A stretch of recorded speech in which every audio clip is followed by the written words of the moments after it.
I spent 21 years working on boats in a boat yard, boat repair yard over in outside of Astoria here. I was lucky enough to find a company that was willing to pay for my mistakes. I learned everything the hard way by doing it, and it's been a good job, but you don't get a chance to build a brand new wood boat like this very often, and I wasn't about to turn this one down. We had the advantage of the power tools, the computer lofting, the modern technology. They had the advantage of unlimited good, straight timber that we didn't have that luxury. So whatever we had to make work the first time out. The backbone, bow stem, stern post, and keel are all Oregon white oak. There's a little bit of Indiana red mixed in because in this case it's a matter of take what we can find as far as dry oak is concerned. The planking is Port Orford cedar. The decking is Port Orford cedar. There are 3 permanent bulkheads in the boat that are Douglas fir. The floor soles and gratings are Douglas fir. All of the fastenings that we used are virtually the same as what were used at the turn of the century. They're galvanized boat nails. They may not have been galvanized at the turn of the century, but the boat nail shape, which is a tapered nail, is essentially the same. The boat shop was open to the public, and thousands of visitors watched Green and his assistants work the wood. This is the first cut, Mike? Yeah, this is it.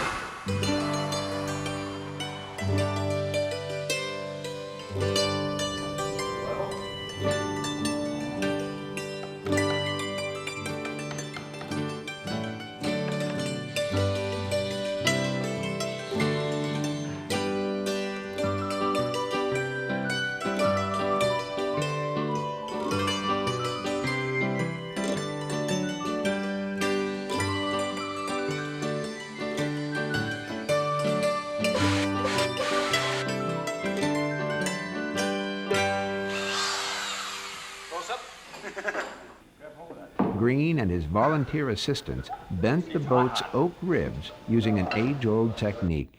And we built a small 7-foot steam box out of 2x12 to steam those in.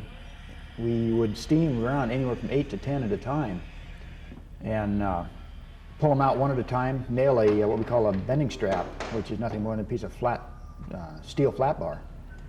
Nail each end of that to the frame, and then we'd clamp the frame blank on one end of the jig, and my partner would just start bending down real slow on it. When you're bending, you can feel the grain of the oak just more or less giving up. You can feel it letting go. We'd just clamp them as we went. We ended up breaking 1 out of 4, 25%, which is actually an acceptable percentage for this type of work. If you bend less than 25%, you're doing real good. The craft of boat building dates from antiquity, as do many of the tools of the trade. And although power tools often roared in the boat shop, visitors seemed particularly interested in watching the skilled use of tools from a bygone era.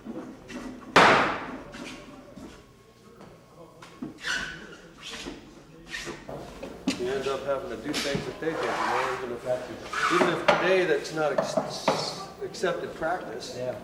Sometimes you still have to do it.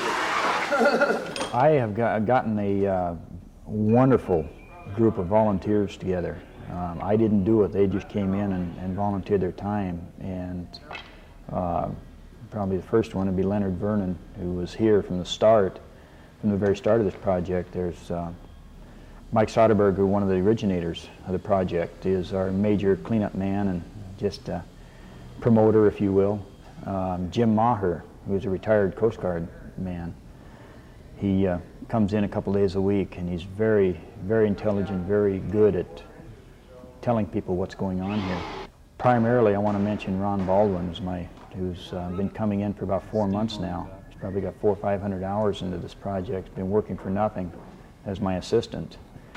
And without him, we wouldn't be where we're at, I'm sure. The best part to me was when the old boat builders came in. It's kind of like when you get approval from someone that actually was a boat builder for a living for many years and actually built Gillnet's boats.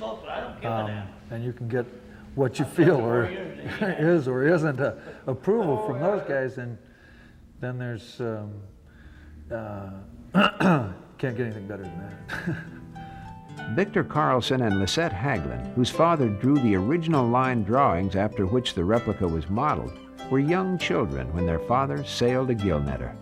He carried me out to the boat, and he carried me down the ladder, and he put me in the boat.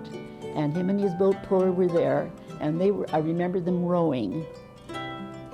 But of course, I was always wanting to go with him, but I think Uncle Vic got more out there than I did. It was just kind of a treat for me to go out in the boat.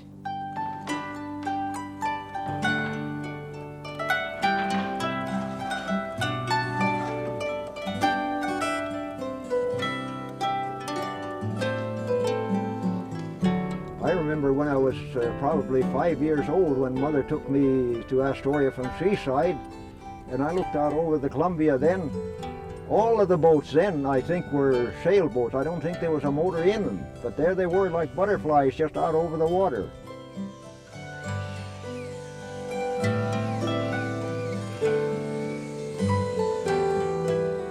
They would anchor there for the strong part of the tide, you know, and on quiet nights, by golly, it was something to hear. The people that could play music, they'd had accordions and fiddles and God knows, I don't know what else. But I'll tell you, on a quiet night to listen to those was something wonderful. It was one of the nicest memories that young kids that's still living today, you know, as old as I am, could remember, you know.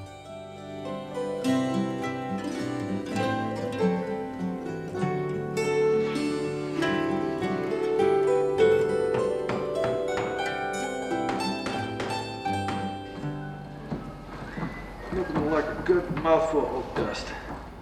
After almost 6 months of work, the boat was ready for the caulking process. Caulking, which is made of cotton, was pounded between the slightly beveled planks, serving as a seal to help make the boat watertight. I'm going to be sorry to see it go. I want to build another one. We want to build a fantail steam launch. I don't know if that's going to come about, but seems to be a lot of interest in it.